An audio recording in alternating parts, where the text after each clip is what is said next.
নমস্কার বন্ধুরা, আমার চ্যানেল এডুলাইটের পক্ষ থেকে আপনাদেরকে স্বাগত জানাই।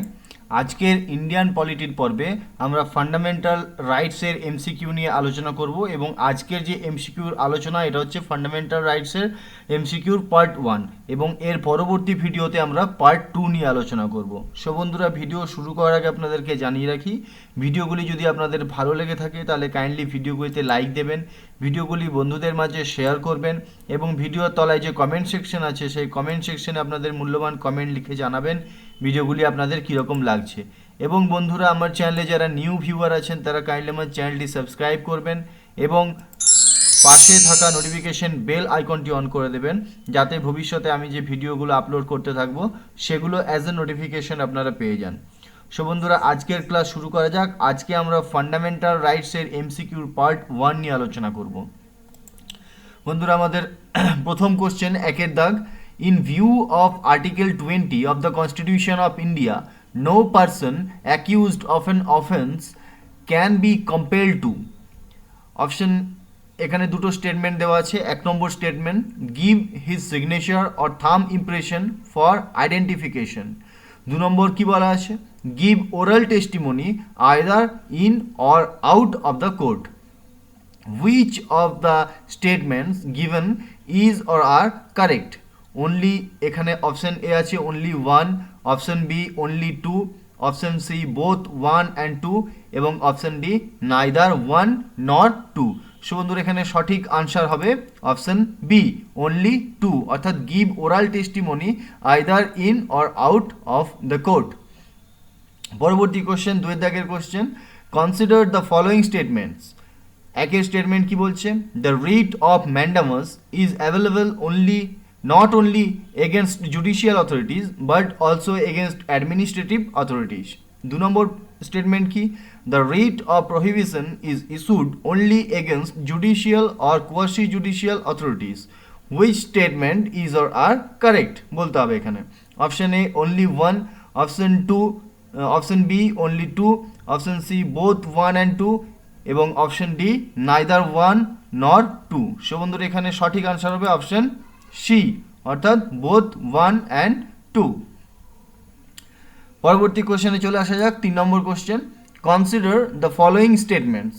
এখানেও দুটো স্টেটমেন্ট দেওয়া আছে। First statement, there is no provision in the constitution of India for reservation in the matter of promotion in the service under the state in favor of the scheduled caste and scheduled tribes। এটি আগে ছিল যে আগে প্রমোশনের ক্ষেত্রে কোনো reservation ছিল না, কিন্তু পরে 77তম অ্যামেন্ডমেন্ট 1995 সালে কিন্তু প্রমোশনের ক্ষেত্রে এসটি এবং এসসিদেরকে, শিডিউল কাস্ট এবং শিডিউল ট্রাইবদেরকে প্রমোশন দেওয়া হয়। পরবর্তী যে statement, as per provision of the Constitution of India, for getting reservation for the appointment and post under the state, a class must be backward and should not be adequately represented in the service under the state. Which of the statement given above is are correct? First, option A only one, option B only two, option C both one and two and option D neither one not two. তাহলে এক্ষেত্রে কিন্তু প্রথম যে স্টেটমেন্টটি সেই স্টেটমেন্টটি ভুল আছে। বর্তমানে এরকম প্রভিশন আছে যে এসটি এবং এসসিদের ক্ষেত্রে চাকরির প্রমোশনের ক্ষেত্রে তাদের রিজার্ভেশন রাখা হয়েছে, অতএব এটি ভুল। এবং 2 নম্বর যেটি বলছে যে as per provision of the constitution of India for getting reservation of appointments and post under the state, a class must be backward and should not be adequately represented, এটি ঠিক আছে। অতএব এখানে কিন্তু সঠিক আনসার হবে option B only two is the right answer. দেখুন আনসারে লেখা আছে 77th অ্যামেন্ডমেন্ট 1995, অর্থাৎ প্রথম যে স্টেটমেন্টটা আছে এখানে একের দাগের স্টেটমেন্টটা, যেটা বলছে there is no provision but now there is a provision, এবং এই প্রভিশনটি ঢুকছে 77তম অ্যামেন্ডমেন্ট 1995 সালে। পরবর্তী কোশ্চেনে চলে আসা যাক, চারের question, consider the following statements. First statement, a constitutional amendment inserting a regulation in the 9th schedule can be challenged on the ground of violation of basic structure of the constitution. পরবর্তী যে অপশনটি স্টেটমেন্টটি, any legislation enacted by parliament cannot be successfully challenged for affecting the basic structure of the constitution. Which of the statement given above is or are correct? তাহলে প্রথম statement কি বলছে, constitutional amendment inserting A regulation in 9th schedule can be challenged on the ground of violation of basic structure of the constitution. অর্থাৎ অ্যামেন্ডমেন্টের মাধ্যমে, constitutional অ্যামেন্ডমেন্টের মাধ্যমে যদি 9th শিডিউলে কোনো provision ঢোকে, সেক্ষেত্রে ওই প্রভিশনটি বেসিক স্ট্রাকচারকে, কনস্টিটিউশনের বেসিক স্ট্রাকচারকে ভায়োলেট করছে, এই গ্রাউন্ডে সেই প্রভিশনটিকে চ্যালেঞ্জ করা যাবে। এটি আছে ফার্স্ট অপশন, ফার্স্ট স্টেটমেন্ট। 2 নম্বর statement, any legislation enacted by parliament cannot be successfully challenged for affecting the basic structure of the constitution. যদি পার্লামেন্টের দ্বারা গৃহীত, এনাক্টেড অর্থাৎ গৃহীত, এনি লেজিসলেশন, যে কোনো আইন পার্লামেন্ট দ্বারা গৃহীত যদি হয়, সেই আইনটি যদি বেসিক স্ট্রাকচারকে এফেক্ট করে, সেক্ষেত্রে সাকসেসফুলি চ্যালেঞ্জ করা যাবে না। সো বন্ধুরা, এখানে অপশন কি আছে? Option A only 1, option B only 2, option C both 1 and 2 and option D neither 1 nor 2। So বন্ধুরা, এখানে সঠিক আনসার কিন্তু হয়ে যাবে অপশন এ, অর্থাৎ only 1 is the right answer. অর্থাৎ 9 নম্বর শিডিউলে যদি কোনো প্রভিশন ঢোকানো হয় এবং সেটি কনস্টিটিউশনাল অ্যামেন্ডমেন্টের মাধ্যমে যদি হয়, এবং সেই প্রভিশনটি যদি কনস্টিটিউশনের বেসিক স্ট্রাকচারকে ভায়োলেট করে, তাহলে কিন্তু তাকে চ্যালেঞ্জ করা যায়। পরবর্তী কোশ্চেন, 5 দাগের question, which one of the following pair is not correctly matched? এখানে কোন পেয়ারটা কারেক্টলি ম্যাচ করা নেই? প্রথম আছে কি, freedom of speech and expression include the freedom of press. পরেরটা কি বলছে, B freedom of conscience include the right to wear and carry kirpans by Sikhs. Option C right to personal liberty include the right to carry on and trade or business. আর option D বলছে right to equality include the principal of natural justice. বন্ধুরা, এখানে option C এ যেটা আছে, right to personal liberty, এর মধ্যে কিন্তু পড়ছে না include the right to carry on and trade or business. ব্যবসা বাণিজ্য নিজের ইচ্ছে মতো চালাতে গেলে সেটা কিন্তু পার্সোনাল লিবার্টির মধ্যে নেই, সেটা আমাদের স্বাধীনতার যে অধিকার, 19 নম্বর অধিকার, সেখানে এটা আছে। So C is correct, not correctly match, so C is the right answer here. C is the right answer. পরবর্তী কোশ্চেনে চলে আসা যাক, 6 number question, assertion and reason. প্রথম অ্যাসারশন কি আছে, the principal of equality before law means that there should be an equal treatment under equal circumstance. অর্থাৎ equal সার্কামস্টেন্সেসের ক্ষেত্রে ইকুয়াল ট্রিটমেন্ট হবে। Reason, all persons are not equal by nature, attainment or circumstances. অর্থাৎ যেহেতু সব মানুষের nature, attainment এবং circumstances একই নয়, তাই ভিন্ন ভিন্ন সার্কামস্টেন্সেস অনুসারে বিচারটাও ভিন্ন ভিন্ন হবে। Equality of treatment under equal circumstance, একই ধরনের সার্কামস্টেন্স যেখানে থাকবে সেখানে একই রকম ট্রিটমেন্ট হবে, আরেক ধরনের সার্কামস্টেন্সেস যেখানে থাকবে সেখানে আরেক ধরনের ট্রিটমেন্ট হবে। সেক্ষেত্রে এ এবং আর দুটো অপশনই ঠিক আছে, এবং R is the right explanation of A. So option A is the right answer. Both A and R are individually true and R is the correct explanation of A. Answer A, answer তাহলে এখানে হচ্ছে option A। 7 দাগের question, which of the following are envisaged by the right against exploitation in the Constitution of India? Right against exploitation যে অধিকার আছে, সেই অধিকারের মধ্যে এই অপশন যে 1, 2, 4, 3, 4 চারটি এখানে স্টেটমেন্ট দেওয়া আছে, মধ্যে কোনটি আছে, কোন প্রভিশনটি রাইট এগেনস্ট এক্সপ্লয়টেশনের মধ্যে আছে? First, prohibition of traffic in human beings and force labour. Option 2, abolition of untouchability. Option 3, protection of the interest of minorities. Option 4, prohibition of employment of children in factories and mines. এখানে কিন্তু সঠিক answer হচ্ছে এই 1 দাগের এবং 4 দাগের, এই দুটি প্রভিশন কিন্তু রাইট এগেনস্ট এক্সপ্লয়টেশনের অন্তর্গত। অতএব সঠিক আনসার হয়ে যাচ্ছে option D, option D 1 and 4 is the right choice, so D is the right answer. পরবর্তী কোশ্চেন আমরা চলে আসি 8 দাগের question, match list 1 with list 2 and select the correct answer using the code given below. প্রথম আছে A habeas corpus, B mandamus, C quo warranto এবং D certiorari. এবং এখানে যে লিস্ট গ্রাউন্ডগুলো আছে, non performance of public duties, unlawful detention, correctional direction to subordinate courts, unlawful occupation of public office. এখানে habeas corpus মানে হচ্ছে সশরীরে হাজির করা, কোনো একজন ব্যক্তিকে যদি আনলফুলি ডিটেন করা হয় তাকে হাজির করতে হবে কোর্টের সামনে। সো আনলফুল ডিটেনশন অর্থাৎ এ হেভিয়াস কর্পাস হবে আনলফুল ডিটেনশন।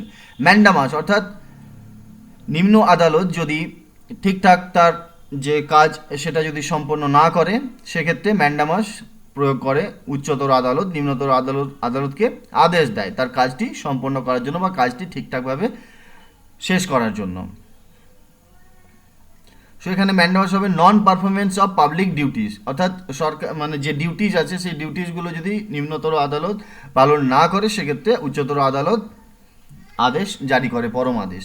quo warranto এখানে হবে এই লিস্ট 2 তে হবে 4, 4 দাগে যেটা আছে unlawful occupation of public office. এবং ডি সার্টিওরারি হচ্ছে correctional direction to subordinate courts. So A হবে 2, বি হবে 1, সি হবে 4, ডি হবে 3, 3 1 4।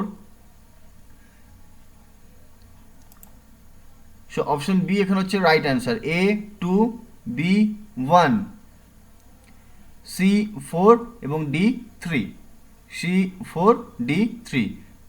সো অপশন বি হচ্ছে রাইট অ্যান্সার। পরবর্তী কোশ্চেনে চলে আসা যাক 9 দাগের question, as far as the arm force are concerned the fundamental rights granted under Article 14 and 19 of Constitution are option A not available at all, option B available to the armed force but not to other forces, option C available only at the discretion of the chief of the army staff, আর option D হচ্ছে available only according to law made by parliament. অর্থাৎ arm ফোর্সের ক্ষেত্রে যে fundamental রাইটসগুলো আছে তার মধ্যে 14 এবং 19 কি প্রদান করা যায়, আর্ম ফোর্সকে কি এই দুটি অধিকার ভোগ করতে দেওয়া হয়? তাহলে এখানে সঠিক আনসার হচ্ছে option D, available only according to law made by parliament. অর্থাৎ পার্লামেন্ট যদি কোনো প্রভিশন আনে তখন আর্ম ফোর্স এই দুটো অধিকার ভোগ করতে পারবে, আদারওয়াইজ পারবে না। এরপর 10 দাগের question, the Indian constitution the power to issue a writ of habeas corpus is vested only in. The Indian কনস্টিটিউশনে কি আছে যে power to issue a writ of habeas corpus এই যে রিটটা এটা জারি করার ক্ষমতাটা ইজ ভেস্টেড অনলি ইন কার উপর দেওয়া আছে? Option A supreme court, option B high court, option C subordinate courts এবং option D supreme court and high courts. এখানে কিন্তু সঠিক আনসার হবে option D supreme court and high courts. পরবর্তী কোশ্চেনে চলে আসা যাক 11 দাগের question, which of the following statement are true with regard to the fundamental right of the minorities in educational matter. Minority অর্থাৎ সংখ্যালঘুদের এডুকেশনাল ম্যাটারের ক্ষেত্রে কোন ফান্ডামেন্টাল রাইটস এখানে আছে আর কি। অপশন 1 দাগে কি বলছে? The minority has only the right two administer the educational institution.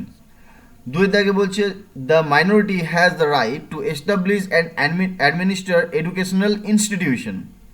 3 দিকে বলছে the right is absolute and not subject to any restriction. 4 দাগে বলছে কি reasonable restriction may be impose to promote efficiency and prevent মাল administration. Option A তে আছে 1, 2 and 3, option B তে আছে 2 and 4, অপশন সি তে আছে 2, 3 and 4, অপশন ডি তে আছে 1 and 3। সো এখানে রাইট আনসার হবে অপশন বি 2 and 4।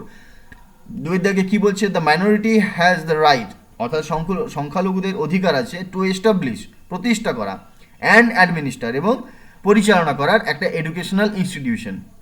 একটা সংখ্যালঘুদের এডুকেশনাল ইনস্টিটিউশন এস্টাবলিশ করার এবং তাকে পরিচালনা করার ক্ষমতা আছে।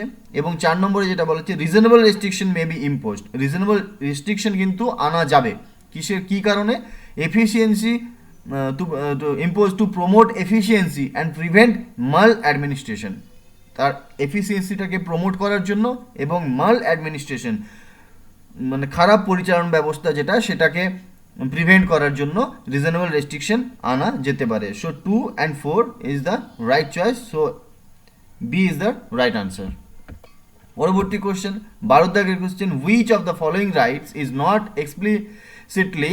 explicitly mentioned in the fundamental right but has been upheld to be so by several pronouncement of the Supreme Court। অর্থাৎ বলতে চাইছে যে সুপ্রিম কোর্টে আমাদের যে ফান্ডামেন্টাল রাইটস আছে সেই আমাদের তলায় এ বি সি ডি 4টি অপশন আছে এবং 4টি অপশনে 4টি প্রভিশনের কথা বলা হয়েছে। বলতে চাইছে এখানে কোন প্রভিশনটি ফান্ডামেন্টাল রাইটসের মধ্যে এক্সপ্লিসিটলি মেনশন করা নেই, অর্থাৎ খুব স্পষ্টভাবে মেনশন করা নেই, এটা জাস্ট যে আমাদের মৌলিক অধিকার আছে তার মধ্যে অন্তর্নিহিত অবস্থায় আছে, সুস্পষ্টভাবে এটার কোনো মেনশন করা নেই, এটা জাস্ট একটা অন্তর্নিহিতভাবে আছে এবং এটা প্রকাশ পেয়েছে by several pronouncement of supreme court. Option A হচ্ছে equality before law, option B right to non discrimination in public employment, option C right to form association or unions, option D right to freedom of press. এই যে right to freedom of press, এটা right freedom of speech and expression, freedom of speech and এক্সপ্রেশনের মধ্যে অন্তর্নিহিত অবস্থায় কিন্তু এই freedom of press কথাটি আছে। সো এখানে রাইট আনসার কিন্তু অপশন ডি, এটা কিন্তু ফান্ডামেন্টাল রাইটসের মধ্যে এক্সপ্লিসিটলি মেনশন করা নেই ফ্রিডম অফ প্রেসটা। D is the right answer. এরপর কোশ্চেন 13 দাগের question, which one of the following pair is not correctly match? Article 15 special provision for socially and educationally backward classes, Article 22 safeguard under preventive detention, Article 20 immunity from double punishment অর্থাৎ যেটাকে আমরা double জিওপার্ডি বলি, Article 16 discrimination in favor of women in service under the state। So right answer হচ্ছে এখানে option D. Article 16তে এটা কি বলছে? সাবজেক্টটা discrimination in favour of women in service under the state, অর্থাৎ মহিলাদের জন্য একটা বৈষম্যমূলক আচরণ করা হচ্ছে রাজ্য স্টেটের আন্ডারে, অর্থাৎ কেন্দ্রের আন্ডারে যে চাকরিগুলো আছে সেই চাকরিগুলির ক্ষেত্রে। ঠিক এখানে যেটি লেখা আছে আর্টিকেল 16-র এগেনস্টে, ঠিক তার উল্টোটি কিন্তু আর্টিকেল 16তে মেনশন করা আছে যে আর্টিকেল 16তে কোনো রকম ডিসক্রিমিনেশন করা যাবে না চাকরি ক্ষেত্রে, অর্থাৎ ডিসক্রিমিনেশন না করার কথা বলা আছে আর্টিকেল 16তে। সো এখানে correctly match, not correctly match বলছে, তাহলে কারেক্টলি ম্যাচ নয় কোনটি? Option D, article 16। পরবর্তী কোশ্চেন 14 দাগ, which of the following statement is or are correct of the writ of prohibition?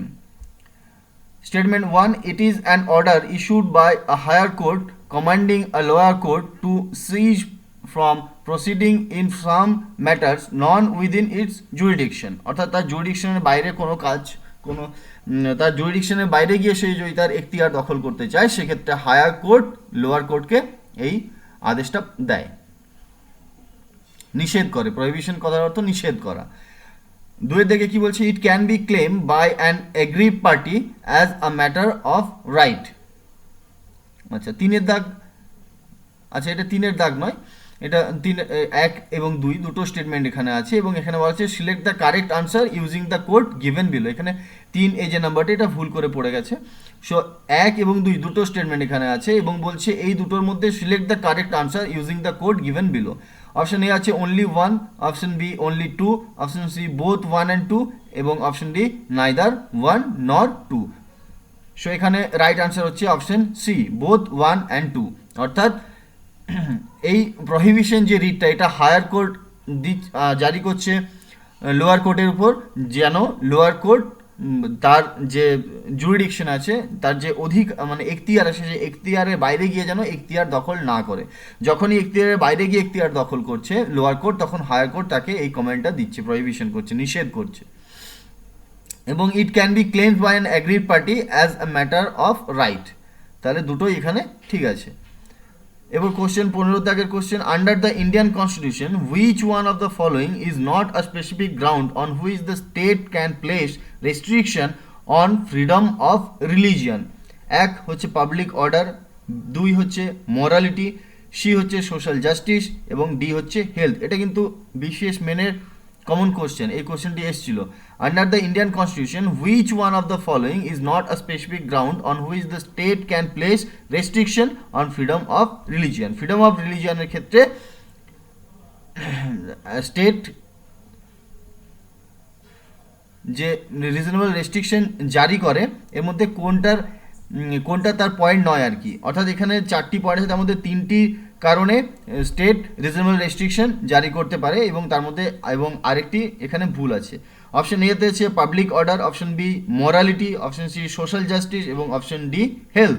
Morality, social justice এবং হেলথ, এই 3টে গ্রাউন্ডে কিন্তু স্টেট এই যে ফ্রিডম অফ রিলিজিয়নের উপর রিজনেবল রেস্ট্রিকশন আরোপ করতে পারে, কিন্তু পাবলিক অর্ডারের জন্য পাবলিক অর্ডার এই গ্রাউন্ডে কিন্তু রিজনেবল রেস্ট্রিকশন আরোপ করে না।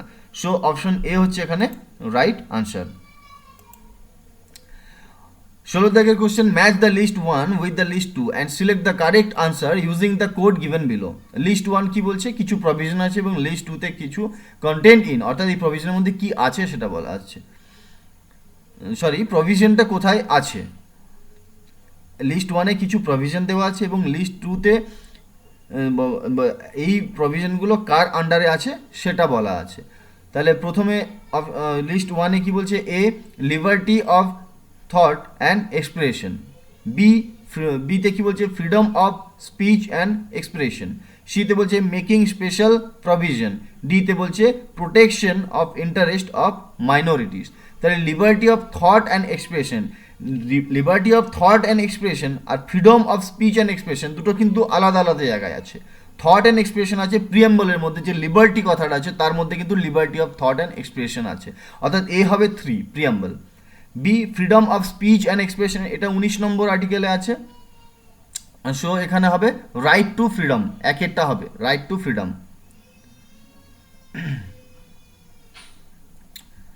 এ হচ্ছে তাহলে প্রিয়াম্বল, এ 3 এবং বি হচ্ছে 1 রাইট টু ফ্রিডম। আচ্ছা, এরপরে C making special provision, protection of life and liberty আর রাইট টু ইকুয়ালিটি, দুটোর মধ্যে কি হবে? এবং ডি বলছে protection of interest of minorities. D কিন্তু কালচারাল অ্যান্ড এডুকেশনাল রাইটের ক্ষেত্রে হচ্ছে protection of interest of minorities, এটা কালচারালের ক্ষেত্রে হচ্ছে। তাহলে মেকিং স্পেশাল প্রভিশন এটা কিন্তু হবে রাইট টু ইকুয়ালিটির মধ্যে। তাহলে সঠিক আনসার কিন্তু হবে অপশন এ, অর্থাৎ এ হবে 3, বি হচ্ছে 1, সি হচ্ছে 5, ডি হচ্ছে 2। পরবর্তী কোশ্চেন 17 দাগ, the scope two life and personal liberty as envisaged in Article 21 of the Constitution of India has expanded considerably over the year. Which one of the following can still not be subjected of this protection? অর্থাৎ যে আমাদের personal liberty যেটা article 21-এ আছে, সেটা বছরের পর বছর তার মধ্যে অনেক জিনিস যুক্ত হয়েছে, কিন্তু এখনো পর্যন্ত এই যে তলায় 4টি আছে অপশন, এর মধ্যে কোনটি এখনো অবধি যুক্ত হয়নি? এতে কি বলা আছে? The right to good health.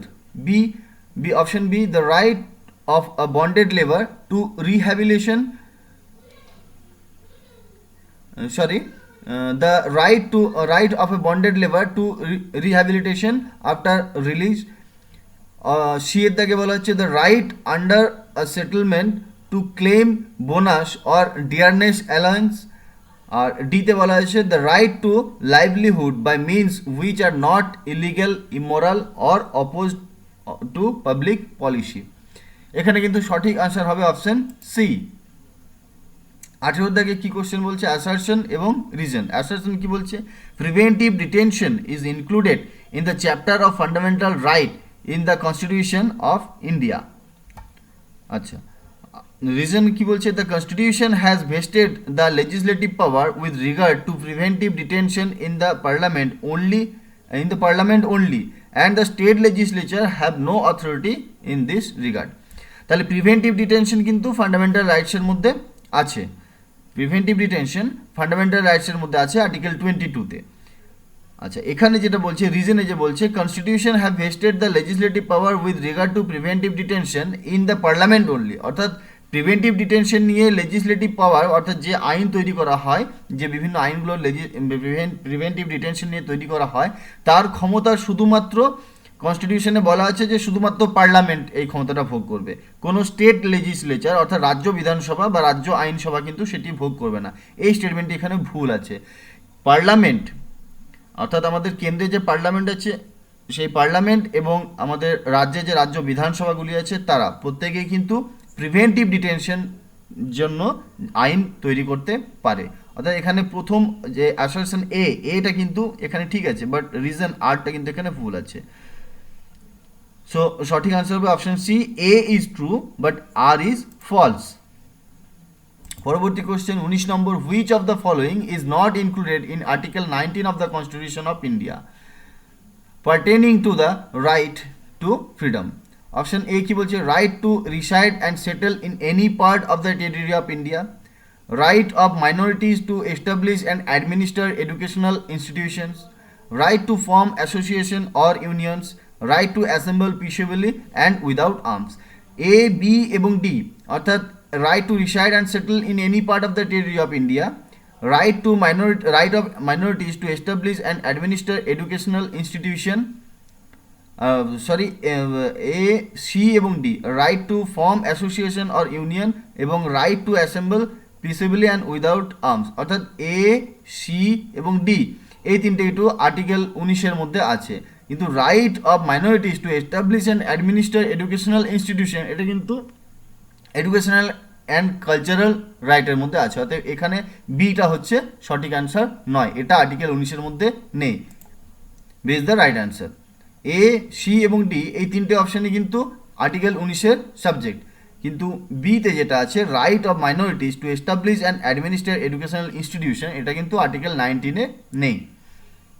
এরপর 20 দাগের question, consider the following statements, the state under article 12 of the Indian constitution include. কি আছে, আর্টিকেল যে 12 আছে সেখানে স্টেটের সংজ্ঞা দেওয়া আছে। এই কোশ্চেনটাও কিন্তু বিশেষ মেনের question. The state under article 12, article 12-এর মধ্যে যে রাষ্ট্রের সংজ্ঞা দেওয়া আছে তার মধ্যে কোনটা কোনটা পড়ছে, এর মধ্যে কোনটা কোনটা রাষ্ট্র বলে আমরা গণ্য করব আর্টিকেল 12-র সংজ্ঞা অনুসারে। একের দাগে বলছে the government and parliament of India, দুয়ের দিকে বলছে the government and legislature of the states, আর তিনের দিকে বলছে local authorities or others authorities within the territories of India or under the control of government of India.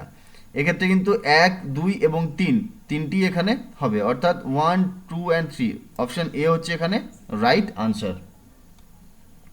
পরবর্তী question 21 number, which one of the following right was described by doctor B R. Ambedkar as the heart and soul of the constitution. Option A বলছে right to equality, option B right against exploitation, option C right to constitutional remedies, option D right to freedom of religion. এখানে কিন্তু সঠিক answer হবে option C right to constitutional remedies. Which by দাগের question, which one of the following freedom is not guaranteed by the Constitution of India? Constitution of ইন্ডিয়ার মাধ্যমে এখানে কোন freedom, এখানে এই 4টি অপশনের মধ্যে 4টি অধিকারের কথা বলা আছে, কোন অধিকারটা আমাদের সংবিধান আমাদেরকে সুনিশ্চিত করছে না বা কনস্টিটিউশনের মাধ্যমে গ্যারান্টিড নয়। অপশন এ বলছে freedom of own, acquire and dispose of property, option B freedom to move freely throughout the country, option C freedom to assemble peacefully and without arms, option D freedom to practise any trade or profession. তাহলে 1, 2, 3 অর্থাৎ B, C এবং D এই তিনটি কিন্তু আছে right to freedom, এই তিনটেই কিন্তু আছে কনস্টিটিউশনের মধ্যে। রাইট টু ফ্রিডমের মধ্যে কিন্তু এই তিনটিই আছে, অর্থাৎ অপশন এ হবে এখানে রাইট আনসার, কারণ অপশন এ এই যে freedom to own, acquire and dispose of property, এটা কিন্তু আর্টিকেল 9 অর্থাৎ রাইট টু ফ্রিডমের মধ্যে নেই। রাইট টু ফ্রিডমের মধ্যে বি, সি এবং ডি আছে। পরবর্তী কোশ্চেন 23 দাগের অ্যাসারশন অ্যান্ড রিজন দেওয়া আছে। অ্যাসারশন কি বলছে? One of the fundamental principal of the Indian constitution is the rule of law. Reason: the Constitution of India has guaranteed to every citizen the equality before law and has recognized the judiciary as the unfailing guardian of the right of people.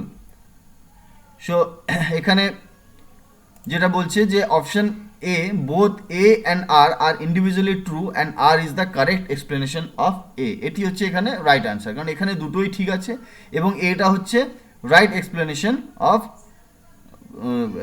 আরটা হচ্ছে right explanation of আর। এবার 24 দাগে match list 1 with list 2 and select the correct answer using the code given below. List 1 কি আছে? কিছু case আছে এবং list 2 সেই কেসটা কিসের সাথে জড়িত সেইটা দেওয়া আছে। প্রথম হচ্ছে ইন্দিরা সায়নী কেস, 2 হচ্ছে মিনার্ভা মিল কেস, সি হচ্ছে গোপালন কেস এবং ডি হচ্ছে শঙ্করী প্রসাদ কেস। এখানে এ যেটা হবে ইন্দিরা সায়নী কেস, এটা হচ্ছে reservation for backward class, reservation for backward class. Minerva mill case, এটা হচ্ছে power of parliament to amend part 3 of the constitution upheld. Gopalan case এখানে হবে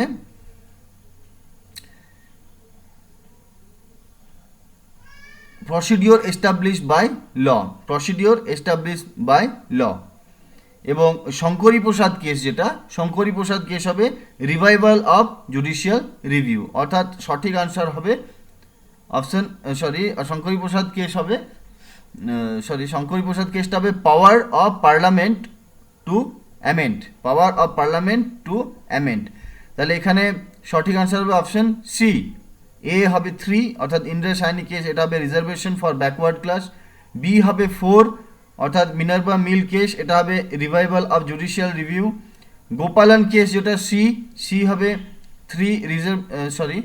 হবে 2 প্রসিডিওর এস্টাবলিশ বাই ল এবং ডি শঙ্করী প্রসাদ কেস, এটা হবে power of parliament to amend part 3 of the constitution. পরবর্তী কোশ্চেনে চলে আসা যাক। 25 number question, which one of the following is the correct statement? Right to privacy as a fundamental right is implicit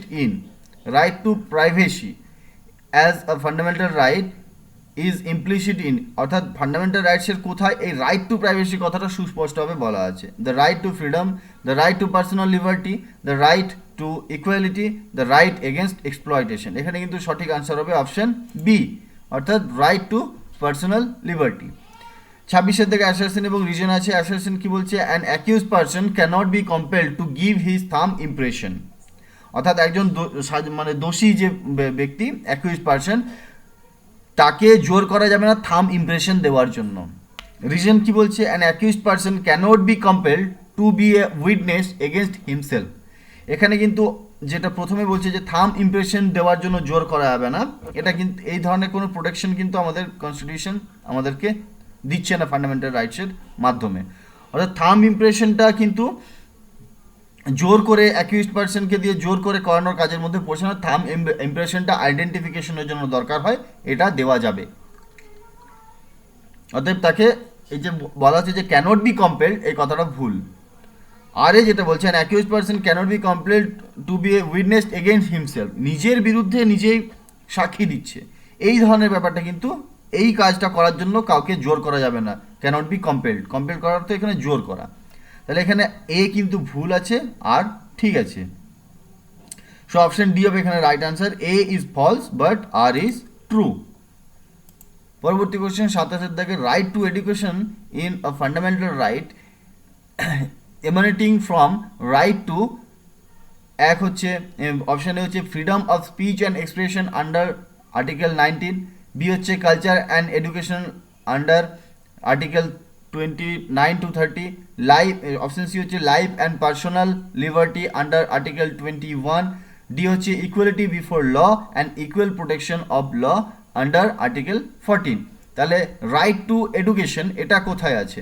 এটা কিন্তু আছে life of and personal liberty under article 21 এবং 21 এর মধ্যে একটা প্রভিশন ঢোকানো হচ্ছে 21A 21 ক্লজ এ, সেখানে কিন্তু এই রাইট টু এডুকেশনটি ঢুকেছে।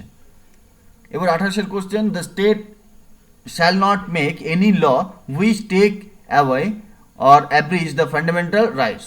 Which one of the following shall not be constituted as law for this purpose? এক হচ্ছে অর্ডিন্যান্স, দুই হচ্ছে বি এর থেকে অপশন হচ্ছে বাই ল, সি হচ্ছে রুল এবং ডি হচ্ছে কনস্টিটিউশনাল অ্যামেন্ডমেন্ট। এখানে কিন্তু সঠিক আনসার হবে কনস্টিটিউশনাল অ্যামেন্ডমেন্ট অর্থাৎ option D. The state shall not make any law which take away or abridge the fundamental right, অর্থাৎ বলছে স্টেট আমাদের রাষ্ট্র এমন কোনো আইন বানাতে পারবে না যে আইনটা ফান্ডামেন্টাল রাইটস অর্থাৎ আমাদের মৌলিক অধিকারকে টেক অ্যাওয়ে অর্থাৎ তাকে ক্যান্সেল করে দিচ্ছে বা অ্যাব্রিজ অর্থাৎ তাকে সীমাবদ্ধ করছে, মানে ফান্ডামেন্টাল রাইটকে অ্যাফেক্ট করতে পারে এরকম কোনো ল স্টেট বানাতে পারবে না। এখানে এই যে এরকম কোনো ল, এই যে ল কথাটা বলা হচ্ছে, এখানে ল বলতে কাকে কাকে বোঝানো হয়, অর্ডিন্যান্সকেও কিন্তু এই লয়ের মধ্যে ধরা হয়, বাই ল এটাকেও কিন্তু এই লয়ের মধ্যে ধরা হচ্ছে, রুলটাকেও কিন্তু লয়ের মধ্যে ধরা হচ্ছে, বাট কনস্টিটিউশনাল অ্যামেন্ডমেন্ট একে কিন্তু লয়ের মধ্যে ধরা হয় না। তাই অতএব কনস্টিটিউশনাল অ্যামেন্ডমেন্টটা কিন্তু লয়ের মধ্যে ধরা হচ্ছে না। পরবর্তী আমরা চলে আসি 29 দাগের question, on which of the following freedom can reasonable restriction B imposed on the ground of the security of the state, অর্থাৎ আমাদের রাষ্ট্রের নিরাপত্তার কারণে নিচের কোনটার উপর রিজনেবল রেস্ট্রিকশন জারি করা যায়? Option A speech and expression, option B peaceful assembly, option C association or union, option D movement. এখানে কিন্তু রাইট আনসার হবে speech and expression, option A হচ্ছে রাইট আনসার। পরবর্তী 30 দাগের question, which of the following are mentioned under separate article in part 3 of the constitution of India pertaining fundamental right? একের দিকে কি বলছে? অ্যাবলিশন অফ আনটাচেবিলিটি, দুই বলছে অ্যাবলিশন অফ টাইটেল, তিন বলছে freedom as to payment of taxes for promotion of any particular reason, চার বলছে promotion of interest of minorities. অর্থাৎ which of the following are mention under separate article in part 3, অর্থাৎ part 3 আমাদের যে fundamental right আছে তার মধ্যে separate আর্টিকেলে আলাদা আলাদা আর্টিকেলে এই নিচের কোনগুলি বর্ণিত আছে?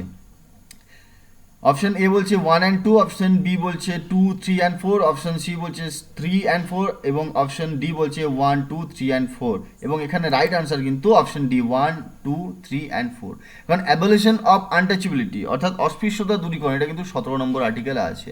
অ্যাবলিশন অফ টাইটেল উপাধির বিলোপ সাধন এটাও কিন্তু আছে 18 নম্বর আর্টিকেলে। Freedom as to payment of tax for promotion of any particular reason অর্থাৎ কোনো পার্টিকুলার ধর্মের জন্য চাঁদা যে ধর্মীয় অনুদান দেওয়ার ব্যাপারটা সেটা কিন্তু আছে আমাদের ধর্মীয় স্বাধীনতার অধিকারের মধ্যে। আর protection of interest of minorities অর্থাৎ সংখ্যালঘুদের যে ক্ষেত্রে যে প্রোটেকশন দেওয়ার কথা সেটাও কিন্তু আছে আমাদের 29 এবং 30 নম্বর ধারায়। তাহলে 1, 2, 3, 4 এই চারটি প্রভিশনে কিন্তু আলাদা আলাদাভাবে সেপারেট আর্টিকেল আছে পার্ট 3 মধ্যে। এবার 31 question, fundamental rights guaranteed in the Indian constitution can be suspended only by, কখন সাসপেন্ড করা যায় যে ফান্ডামেন্টাল রাইটস আছে সেটাকে? অপশন এ বলছে প্রোক্লামেশন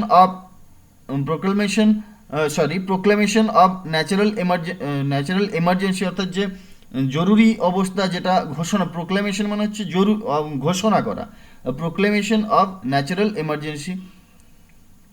আচ্ছা, option B an act passed by the parliament, option C an amendment of constitution, option D the judicial decision of the supreme court। এখানে কিন্তু সঠিক আনসার হবে অপশন এ অর্থাৎ proclamation of natural emergency, জরুরি অবস্থা যখন জারি করা হয় তখন কিন্তু ফান্ডামেন্টাল রাইটসকে সাসপেন্ড করা যায়। 32 দাগের question, the right two property was converted into a legal right from fundamental right because it, আমাদের যে রাইট টু প্রপার্টি আছে সম্পত্তির অধিকার সেটা বর্তমানে লিগ্যাল রাইট একটা আইনি অধিকার 300A ধারাতে আছে। এটা কিন্তু আগে ফান্ডামেন্টাল রাইটসের মধ্যে ছিল, তো কেন ফান্ডামেন্টাল রাইটস থেকে সরিয়ে এটাকে লিগ্যাল রাইটে দেওয়া হলো বা এটাকে কেন কনভার্ট করা হলো ফান্ডামেন্টাল রাইটস থেকে লিগ্যাল রাইটে? অপশন এ কি বলছে tight the hand of the government to prevent corruption, option B হচ্ছে gave rise to litigations and made judiciary overburden. Option C led to serve conflict between judiciary and parliament. Option D increased public resentment. এখানে কিন্তু সঠিক answer হবে option C, অর্থাৎ led to serve conflict between judiciary and parliament. Parliament এবং জুডিশিয়ারির মধ্যে যে কনফ্লিক্টটা, সেই কনফ্লিক্টটা যাতে না হয়, সেই কনফ্লিক্টটা যাতে না হয় সেই কারণেই কিন্তু ফান্ডামেন্টাল রাইটসকে লিগ্যাল রাইটে ট্রান্সফার করে দেওয়া হয়েছে। এরপর 33 দাগের question, match list 1 with list 2 and select the correct answer using the code given below. List 1-এ কিছু রিড দেওয়া আছে এবং লিস্ট 2-তে কিছু পারপাস দেওয়া আছে। প্রথম, writ of mandamus. Writ of mandamus পরম আদেশ কেন জারি করা হয়? Direction to the official of the performance of the duty, এটা হবে না। Trial of the right to the title of elective office, transferring of a case from lower prohibition of an action, injunction. আচ্ছা আচ্ছা, আমরা এটা প্রথমে আগে দেখে নিই ভালোভাবে। লিস্ট 1-এ কী কী আছে? A, writ of mandamus. B, writ of injunction. C হচ্ছে রিট অফ সার্টিওরারি। আর ডি হচ্ছে রিট অফ কো ওয়ারান্টো। এখানে সঠিক আনসার কিন্তু হবে অপশন এ, অর্থাৎ writ of mandamus, direction to the official of the performance of a duty. অর্থাৎ একজন অফিসিয়াল সে তার ডিউটি, তার যে কর্তব্য সেটা পালন করছে না, তাকে পালন করতে বলার জন্য আদেশ দিচ্ছে কিন্তু এই যে রিট ম্যান্ডামাস। এরপর পরে যেটা রিট অফ ইনজাংশন, এটা হচ্ছে প্রহিবিশন অফ এন অ্যাকশন, অর্থাৎ যেটা প্রহিবিশন আর কি, কোনো একটা কাজকে নিষেধ করা হচ্ছে। Writ of certiorari, writ of certiorari অর্থাৎ transferring of a case from lower court to a court of higher jurisdiction. অর্থাৎ এমন একটা কেস যেটা একটা লোয়ার কোর্ট সেই কেসটা সলভ করতে পারেনি, সেক্ষেত্রে ওই লোয়ার কোর্ট থেকে ওই যে কেসটা সেটা তুলে নিয়ে ট্রান্সফার করে দেওয়া হবে সেটাকে কোনো হায়ার জুডিকশনের কাছে। এটি হচ্ছে সার্টিওরারি। এবং কো ওয়ারান্টো, চাকুরি ক্ষেত্রে কেউ যদি ইলিগ্যাল প্রিভিলেজ নেওয়ার চেষ্টা করে সেক্ষেত্রে, অর্থাৎ ডি হবে trial of a right to a title or elective office. একটা অফিসে সে যদি কোনো টাইটেল, একদম মোদ্দা কথা হচ্ছে একজন ব্যক্তি সে তার অফিসে তার এখতিয়ার বহির্ভূত কোনো ব্যাপারে যদি কোনো এখতিয়ার দখল করতে যায়, আনলফুলি কোনো প্রিভিলেজ সে নিতে যায়, সেক্ষেত্রে কিন্তু কো ওয়ারান্টো জারি করা হয়।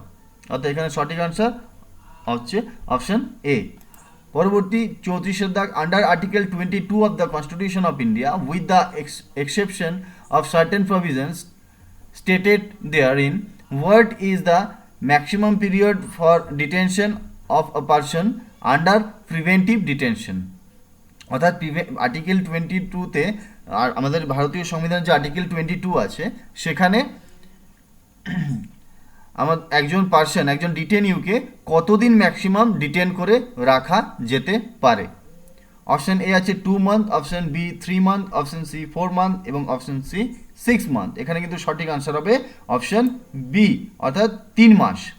35 দাগের question, which one of the following fundamental rights is guaranteed only to the citizens of India and not to the foreigners living in India. অর্থাৎ তলায় যে রাইটগুলো আছে এর মধ্যে কোন রাইটটা শুধুমাত্র ইন্ডিয়ানরাই ভোগ করতে পারে, সবাই কিন্তু নয়। প্রথম কি হচ্ছে, equality before law and equal protection of law. বিতে বলছে freedom of speech and expression.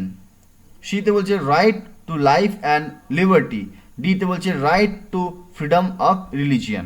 এখানে কিন্তু সঠিক আনসার হবে option B, freedom of speech and expression. অর্থাৎ বাক স্বাধীনতা ও মতামত প্রকাশের অধিকার আমাদের ভারতবর্ষে একমাত্র ভারতীয় নাগরিকরাই ভোগ করতে পারে, অন্য কেউ কিন্তু নয়। বাকি তিনটে কিন্তু ভারতীয় নাগরিকদের সাথে সাথে যে বিদেশিরা ভারতে বসবাস করছেন তারাও কিন্তু ভারতের নাগরিক নয়, কিন্তু ভারতে বসবাস করছেন, তারাও কিন্তু এই অধিকারটি ভোগ করবেন। এই তিনটি অধিকার এ, সি এবং ডি। কিন্তু বিতে যেটা আছে freedom of speech and expression, এটি কিন্তু খালি ভারতীয় নাগরিকরাই ভোগ করতে পারে। 36 question, the supreme court has increased the ambit of the right to life article 21 two include which of the following. একের যে আছে, একের দাগে কি বলছে, right to include the right to live with dignity. দুয়ের দিকে কি বলছে, right to include the right to livelihood. তিনের দিকে কি বলছে, right to include the right to receive minimum wedge.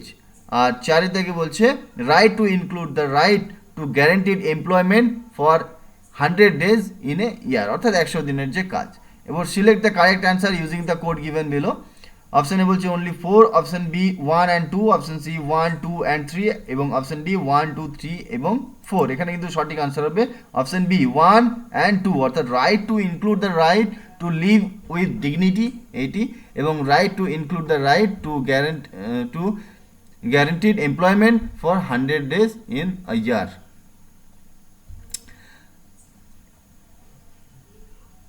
পরবর্তী কোশ্চেনে চলে আসা যাক 37 দাগের question. In accordance with the text of the constitution a reasonable restriction in the interest of sovereignty and integrity of India can be imposed on the right to freedom of speech and expression।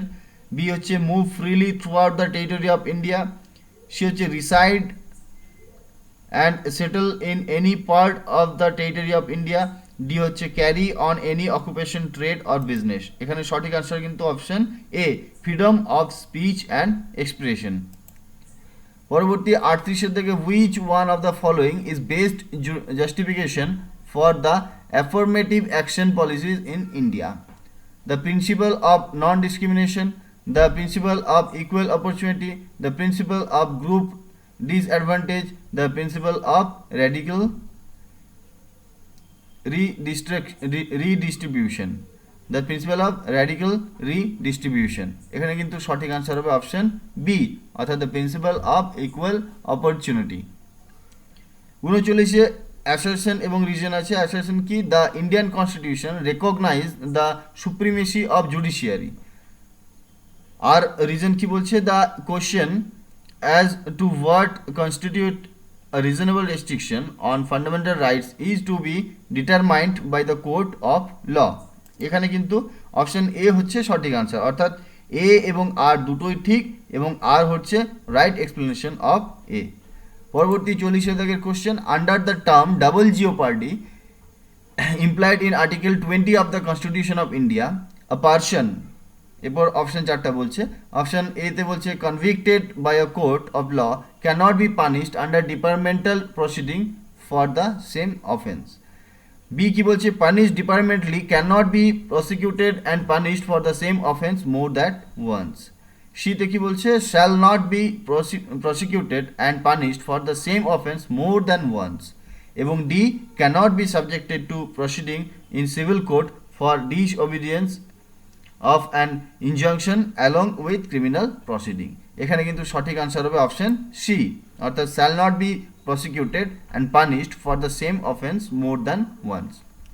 So বন্ধুরা, আজকের মতো 40টা question এখানেই শেষ। পরবর্তী 40টি কোশ্চেনে আমি second part যেটা হবে আমাদের ফান্ডামেন্টাল রাইটস এমসিকিউ, সেটা নিয়ে আমি পরবর্তী পার্টে আবার আসবো। এবং বন্ধুরা, আগেই আপনাদেরকে একটি কথা জানিয়ে রাখি, কোশ্চেনগুলো আলোচনা করতে গিয়ে এমন অনেক কোশ্চেন আছে যেগুলো একটু ভালো স্ট্যান্ডার্ড কোশ্চেন এবং কঠিন কোশ্চেন, কিন্তু কোশ্চেনগুলো সলভ করতে আপনাদের কাছে খুবই সহজ মনে হবে যদি আমার যে ভিডিওগুলো আছে ফান্ডামেন্টাল রাইটসের, সেই ভিডিওগুলি যদি আপনারা দেখেন, সেক্ষেত্রে এই কোশ্চেনগুলো কিন্তু বুঝতে অনেকটাই সুবিধে হবে।